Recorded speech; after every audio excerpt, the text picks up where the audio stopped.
મારી સાથે કોંગ્રેસના ઉમેદવાર ખુદ કે જે ઉમેદવારની હાલ ચૂંટણી લડી રહ્યા છે ત્યારે મતગણતરી ચાલુ છે ત્યારે કોંગ્રેસ પણ ખૂબ સારું પરફોર્મન્સ કરી રહી છે.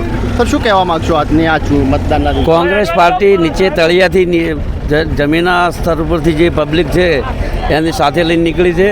અત્યારે હમણાં તાજેતરમાં ભાઈ ભોયણ તાલુકા પંચાયતનું રિઝલ્ટ આવ્યું. કોંગ્રેસ 1000 મતથી જીતી છે અને હું જેડા જિલ્લા પંચાયતના તમામ મતદારોનો આભાર માનું છું કે મને આ ત્રીજી વખત જીતાડશે એવી આપ સૌને અને પબ્લિકને વિનંતી છે.